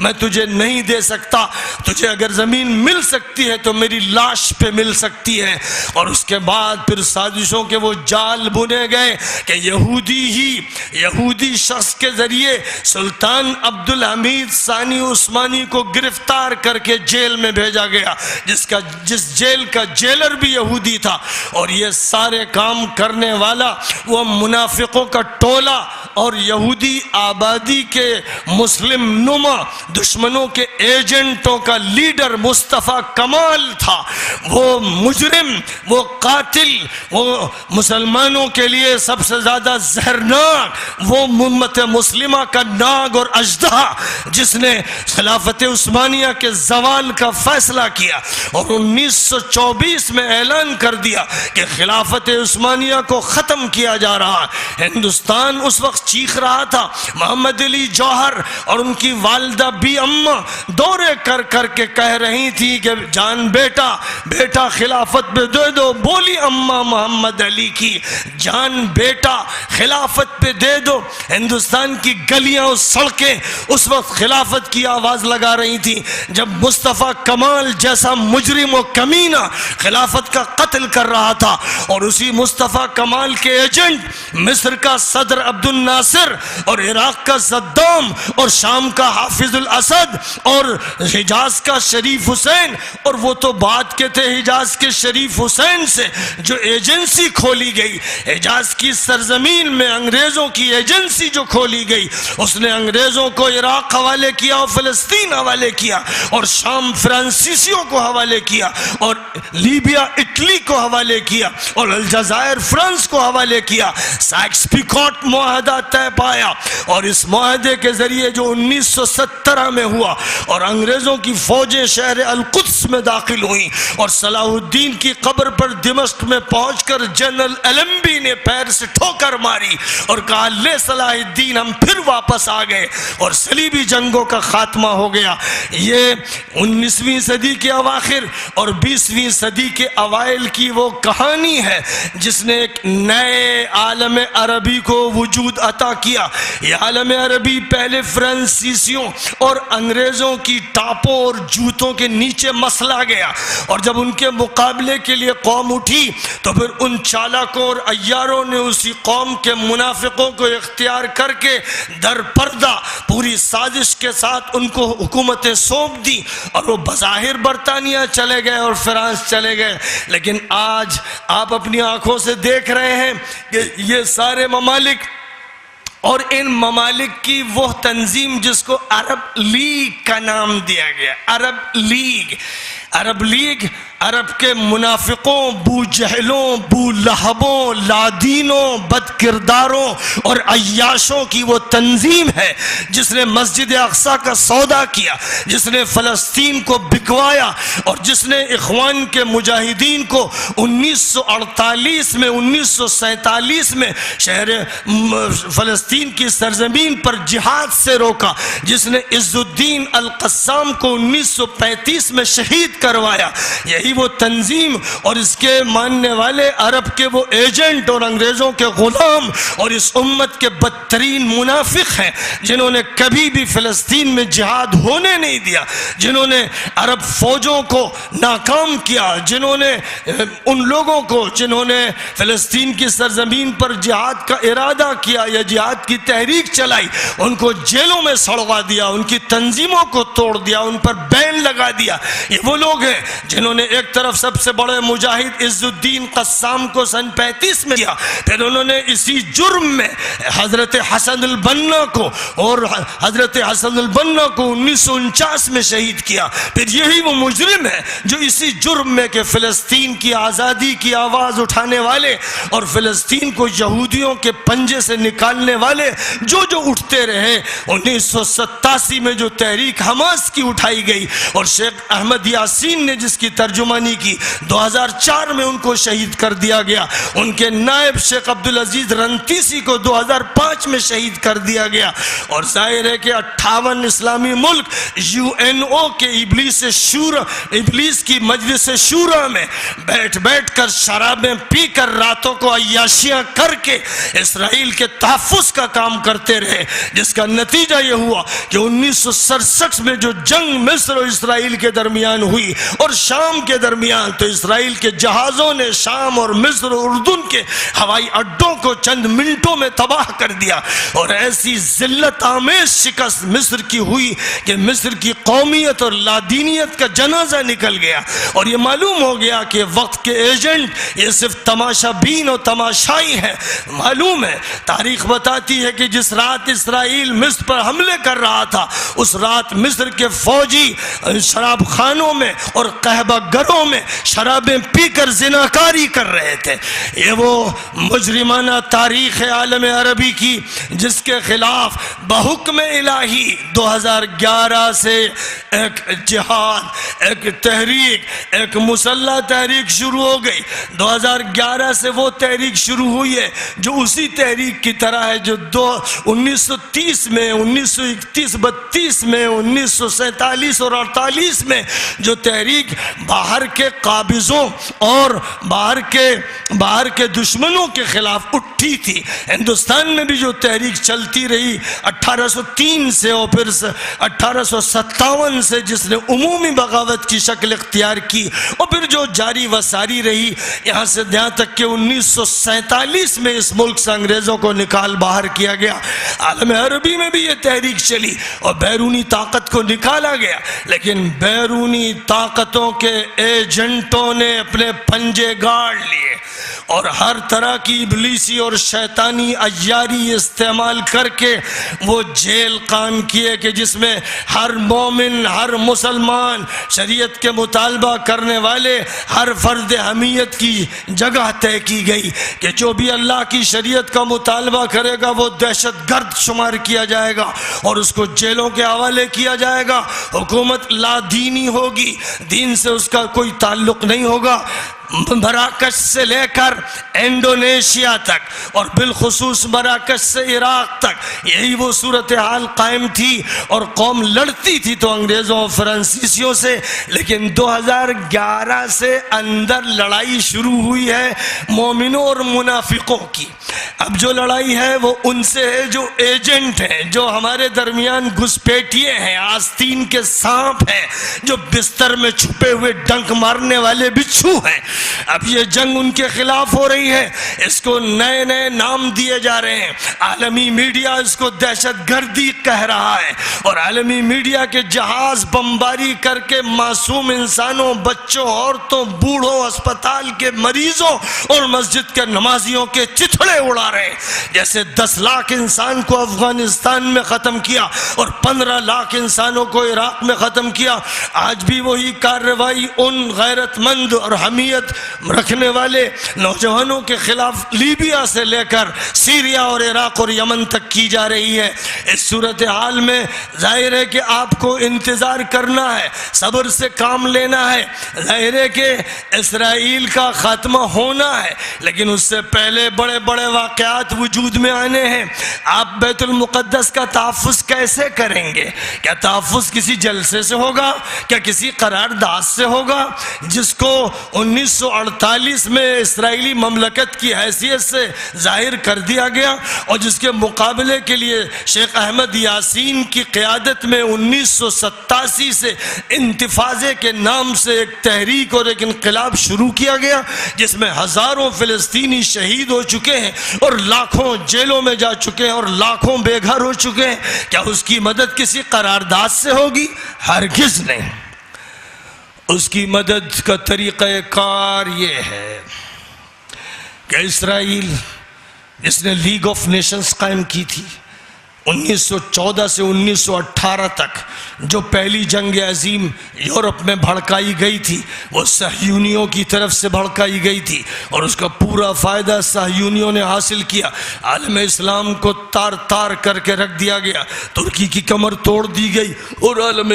اسلام کے ممالک کفر کے نرغے میں آ گئے۔ پھر دوبارہ انہی صہیونیوں کی طرف سے 1939 سے لے کر 44 تک، اور 44 سے بھی کچھ سلسلہ 47-48 تک جنگ عظیم ثانی کا جو چلتا رہا، جس میں کروڑوں انسان یورپ کی سرزمین پر ذبح کر دیے گئے۔ ظاہر ہے کہ یہ جنگ بھی ان کی طرف سے تھوپی گئی تھی جنہوں نے جرمنی کو ننگا بچا کر دیا، اس لیے کہ وہ خلافت عثمانیہ کے ساتھ تھا، اس کی رفاقت ان کے ساتھ تھی جو سب کے مشترک دشمن تھے، اس لیے اسے بھی ذلیل کیا گیا۔ اور پھر ایک نیا دور شروع ہوا جس میں UNO اقبال کی زبان میں ابلیس کی مجلس شورا کا قیام عمل میں لایا گیا، جو اسی لیے قائم کی گئی ہے کہ اسرائیل کا تحفظ ہر حال میں کرنا ہے، اور جب بھی تحفظ کو خطرہ لاحق ہوگا، اگر یہ خطرہ افغانستان سے لاحق ہوگا تو بے دریغ حملہ کر کے ان کے لاکھوں انسانوں کو نیست و نابود کر دینا ہے۔ اگر یہ خطرہ عراق سے اٹھے گا تو 15 لاکھ انسانوں کو موت کی نیند سلا دینا بلکہ ان کے چتھڑے اڑا دینا ہے۔ اگر یہ خطرہ اب سیریا سے نمودار ہو رہا ہے تو سیریا کے حصے بکرے کر کے اس کے جیتے جاگتے چمکتے دمکتے شہروں کو ملبوں میں تبدیل کر دینا ہے۔ اگر یہ کہیں سے بھی طاقت اٹھ سکتی ہے تو اس کے خلاف میڈیا کا استعمال کرنا ہے، اخبارات کا کرنا ہے، میگزینز کا، الیکٹرانک میڈیا کا، اتنے زور و شور اور عیاری اور چالاکی سے کرنا ہے کہ اچھے اچھے ملا اور صوفیوں کے دماغ بھی پتھرا جائیں اور اچھے اچھے سمجھدار لوگوں کی عقلیں بیکار ہو جائیں اور وہ صحیح فیصلے کر نہ سکے، ماضی سے کٹ کر حال کے دلدل میں انہیں پھنسا دیا جائے۔ مستقبل ان کی آنکھوں سے محو کر دیا جائے، وہ نہ کوئی آئندہ کا نقشہ بنا سکیں اور نہ ماضی کی عبرت سے کوئی فائدہ اٹھا سکیں۔ لوگوں سن لو کہ ابلیس کی مجلس شورا کے فیصلے اس دنیا میں نافذ ہوتے رہے، لیکن آج لیبیا کی سرزمین پر، عراق اور سیریا کی سرزمین پر اور دنیا کے مختلف خطوں کی سرزمین پر اللہ کے ایسے غیور و باہمیت بندے اٹھے ہیں جنہوں نے طے کر لیا ہے کہ ابلیس کی مجلس شورا کو برخاست کر کے رہنا ہے، جنہوں نے فیصلہ کر لیا ہے کہ وقت کی سب سے بڑی خطرناک عیار طاقت یعنی اسرائیل کا خاتمہ کر کے رہنا ہے۔ اس لیے پورا منظر نامہ ایک تھرڈ ورلڈ وار کا قائم ہو چکا ہے۔ تھنکرز کہہ رہے ہیں، فلاسفرز کہہ رہے ہیں، تجزیہ کار بول رہے ہیں، حالات پر نگاہ رکھنے والے کہہ رہے ہیں 2 جنگیں یورپ میں ہو گئیں، تیسری جنگ مڈل ایسٹ میں ہونی ہے، اور چونکہ مڈل ایسٹ ہی کا وہ خطہ ہے جس میں عیسیٰ مسیح کا نزول ہونا ہے، جس میں دجال کا عروج ہونا ہے، جس میں پلاننگ یہ ہے کہ مسجد اقصی کو دھماکوں سے اڑا کر ہیکل سلیمانی کی تعمیر ہونی ہے جو تخت سلطنت دجال ہوگا، اور جس میں یہ طے ہے، حضور کی حدیث ہے کہ ایران کے شہر اصفہان سے 70,000 یہودی دجال کی معیت اور رفاقت و مدد کے لیے اٹھیں گے۔ یہ حضور کی صحیح حدیث ہے، اور 70 کا لفظ کثرت کے لیے بولا گیا ہے، اور ایرانی حضرات سے مجھے براہ راست یہ بات معلوم ہوئی ہے کہ سب سے بڑی آبادی یہودیوں کی جو بڑھتی چلی جا رہی ہے اس وقت اصفہان میں ہے۔ شہر اصفہان یہودی آبادی کا مرکز بنتا چلا جا رہا ہے، تو گویا نگاہیں میری حضور پاک علیہ السلام کو بولتے ہوئے دیکھ رہی ہیں۔ جیسے سورج کو نکلتا ہوا دیکھنے والے کو یقین ہوتا ہے، ویسے مجھے یقین ہے کہ نبی پاک علیہ السلام جو باتیں ارشاد فرمائی، دنیا کا منظر نامہ ان باتوں کے وقوع پذیر ہونے کے لیے تیار بیٹھا ہوا ہے۔ ایک تیسری جنگ عظیم کے لیے پوری فضا گرما گرم بنتی چلی جا رہی ہے۔ اس لیے یاد رکھیے کہ سیریا سے یمن تک کا پورا خطہ دہکے گا، سلگے گا، شعلے بھڑکیں گے، اور یہ بات غیر متوقع نہیں ہے۔ اس لیے آپ جو کچھ دامیں درمیں قدمیں سخن کر سکیں سب کچھ کریں۔ آپ ہندوستان میں اسرائیل اور امریکہ کے مال کا، کمپنیز کے پروڈکٹس کا بائیکاٹ کر سکتے، کیوں نہیں کرتے؟ آپ کے ہر ہوٹل میں، آپ کے ہر مشروب کی دکان میں پیپسی کولا بک رہا ہے۔ امریکن کمپنی کے سامان کا بائیکاٹ آپ اپنی پیاس اور اپنے مشروب کی چاہت کی بنیاد پر کرنے کے لیے تیار نہیں۔ آپ پر واجب ہے، فرض ہے کہ جو مال بھی اسرائیل میں بنے گا، امریکہ میں بنے گا، یورپین کنٹریز میں بنے گا، اس ملک میں تحریک آزادی کی چل رہی تھی تو انگریزوں کے کپڑوں کو آگ لگائی جا رہی تھی اور ملازمتوں کو چھوڑ کر ہندوستان کا ململ اور کھدر پہنا جا رہا تھا۔ ویسے اے رامپور کے جیالے اور غیرت مند مسلمانوں، یہاں بیٹھ کے طے کرو کہ الیکٹرانک میڈیا اور پرنٹ میڈیا کا استعمال کر کے دنیا کے اس جادوئی فتنے اور دنیا کی عیاریوں کا قلاقمہ کر دیں گے۔ جو ہمارے ہاتھ میں امکانات ہیں انہیں استعمال کریں گے۔ معاشی طور پر ہم نہ صرف یہ کہ اپنے شہر میں ایسی تمام منتوجات کا بائیکاٹ کریں گے بلکہ پورے ملک میں یہ صدا لگا دیں گے، ہر غیرت مند کو للکاریں گے، ہر باہمیت انسان سے کہیں گے کہ او غیرت مند مسلمان، او غیرت مند انسان، کیا تجھے شرم نہیں آتی کہ اسرائیل جو مظالم کر رہا ہے اور جو اس کے ساتھ ملنے والے ممالک اور عربوں کے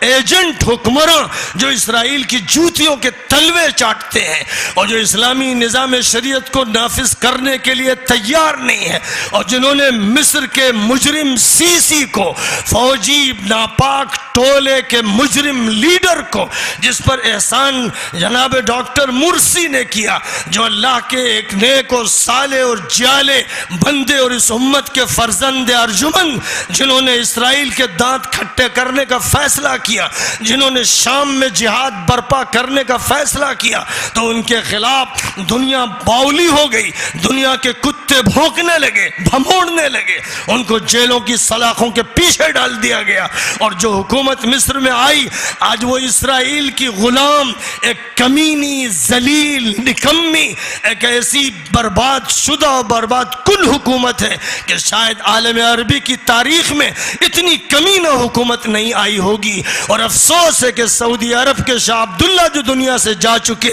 اور ان کے دور کی حکومت نے اس مجرم سیسی کی مدد کی، اور مصر کے مکار مادہ پرست دشمنوں کے ایجنٹ مفتی علی جمعہ نے اس کے حق میں فتوے دیے، اور شیخ الازہر بھی اس کی جوتیاں سیدھی کرتا رہا۔ یہ وہ صورتحال نفاق کی ہے جس نفاق کے پردوں کو کھول دینا ہے، اور جس نفاق کے مجرموں کے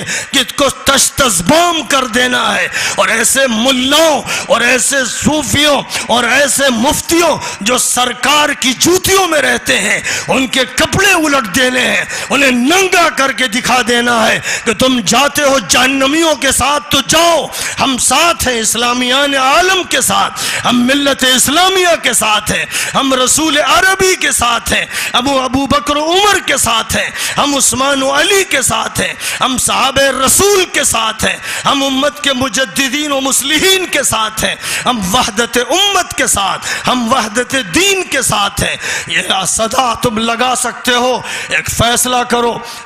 رامپور کی سرزمین پر وہی لوگ نہیں رہتے جو رامپور کی مٹی سے چمٹے ہوئے ہیں۔ رامپور کے لوگ امریکہ میں بھی ہیں اور یورپ میں بھی ہیں اور عرب میں بھی ہیں، اور آج دنیا کے ہر خطے کے لوگ عالمی بنے ہوئے ہیں، اور عالم پورا کا پورا ایک ولیج، ایک گھر، ایک کمرہ بن گیا ہے۔ اس لیے بات پہنچانا مشکل نہیں، اور جواب دینا مشکل نہیں، اور تحریک چلانا مشکل نہیں۔ اس لیے رامپور سے ایک ایسی تحریک برپا کرو جو مسجد اقصیٰ کی آزادی بلکہ فلسطین کی آزادی کی تحریک ہو، اور اس کے لیے زبان سے، قلم سے، عقل سے، فکر سے، تکنیک سے جو بھی کر سکتے ہو کرو۔ اور کل سے یاد رکھو، اسرائیل اور امریکہ کے پروڈکٹ کا جو بھی استعمال کرے، ایک مثال کے طور پر پیپسی کولا کو کہتا ہوں، جو استعمال کرے اس کا بائیکاٹ کرو، اس کو دشمن کا ایجنٹ سمجھو، اس کو سمجھو کہ وہ پیسے دے رہا ہے کہ اسرائیل یہ پیسے لے کر خنجر خرید کے کسی فلسطینی کی پیٹھ میں گھونپ دے۔ ایسے بے غیرتوں کو ملت سے الگ کر دینا چاہیے، اور تحریک طاقتور طریقے پہ چلانی چاہیے۔ میں بہت ہی شکر گزار ہوں اس رامپور کی سرزمین کے اس غیور مفتی کا کہ جس نے یہ اجلاس مسجد اقصیٰ کی خاطر کیا ہے۔ ظاہر ہے کہ یہ وقت کی پکار ہے، وقت کی صدا ہے، یہ احرار اور آزاد انسانوں کی للکار ہے، اور اس کو پہنچنا چاہیے، ہر جگہ پہنچنا چاہیے۔ یہ صدا اسرائیل سے ٹکرائے، یہ صدا القدس پہنچے، یہ صدا دنیا کے ایک ایک ملک میں پہنچے۔ اور یہیں اسی اسٹیج سے میں کہتا ہوں کہ مرسی اور حضرت استاذ قرضاوی اور شیخ مرشد اخوان اور ان کے علاوہ جن کے بارے میں مصر کی ذلیل، کمینہ، ملیج، گندی عدالت کے قاضیوں نے، مجرموں نے، فرعونوں کے ایجنٹوں نے، بچوں نے جو فیصلے کیے ہیں کہ ان کو قتل کر دیا جائے یا سولی پہ چڑھا دیا جائے، ان فیصلوں کو ہم لوگ ٹھکراتے ہیں، ان پر تھوکتے ہیں، اور ہم یہ مان کے چلتے ہیں کہ فرعون کے رذیلوں اور کمینوں کے فیصلے ہیں۔ پوری امت ہندیہ ان فیصلوں کو رونتی ہے، اور پوری امت اسلامیہ دنیا کے ہر ملک میں ان فیصلوں کے خلاف ہے۔ ہو سکتا ہے فرعون کو مہلت ملی، اس نے بے شمار بنی اسرائیل کے بچوں کو مارا، پھر اللہ نے ڈبویا۔ ہو سکتا ہے کہ وہ بھی بہت سے اسلامیوں کو ذبح کر دے۔ کتنے لوگ میدان رابعہ میں مارے گئے، کتنے لوگ میدان محمود میں مارے گئے۔ 10,000 انسانوں کا قاتل و مجرم سیسی اور ہزار انسانوں کو جیلوں میں ٹھوسنے والا یہ ڈکیت و مجرم آج زندہ کیسے ہے؟ یہ امت نے کیسے برداشت کیا؟ ظاہر ہے کہ امت آج وقت کے ایک فرعون کے مقابلے کے لیے اٹھا چاہتی ہے۔ اور عالم عربی یا عالم اسلامی کے جو لوگ، خوب سن لیجئے، جو حکومتیں ابھی بھی حکومت مصر کا ساتھ دے رہی ہیں، ان کے ساتھ کھڑی ہیں، وہ مجرم حکومتیں ہیں، وہ ایجنٹ اسرائیل کی ہیں، وہ ایجنٹ ہیں ان ظالم اور باطل طاقتوں کی جو ہمیشہ مسلم دشمن اور اسلام دشمن رہے۔ سیریا ہو یا عراق، جو لوگ حکمرانوں کے ٹولوں اور مجرموں کی مدد کر رہے ہیں، خدا کی قسم مجرم ہیں، یہ حکومتیں مجرم حکومتیں ہیں۔ ہزاروں کو انہوں نے جیلوں میں تباہ کیا، ٹارچر کر کے ان کی جانیں لے لی۔ اس میں نہ بچوں کو چھوڑا، نہ جوانوں کو، نہ عورتوں کو، نہ بوڑھوں کو۔ یہ سب مجرموں کے کٹہرے میں کھڑے کیے جانے کے قابل اور قابل گردن زدنی ہے۔ یہی عقیدہ پوری ملت کا ہے، اور پوری ملت کو اس عقیدے پر مضبوطی سے جمنا چاہیے۔ دشمن جس کے مخالف ہیں تم اس کے دوست بن جاؤ، اور دشمن جس کے دوست ہیں تم اس کے دشمن بن جاؤ۔ یہی حق کی پہچان ہے۔ اللہ ہم کو حق کی معرفت عطا فرمائے۔ وآخر دعوانا ان الحمدللہ رب العالمین۔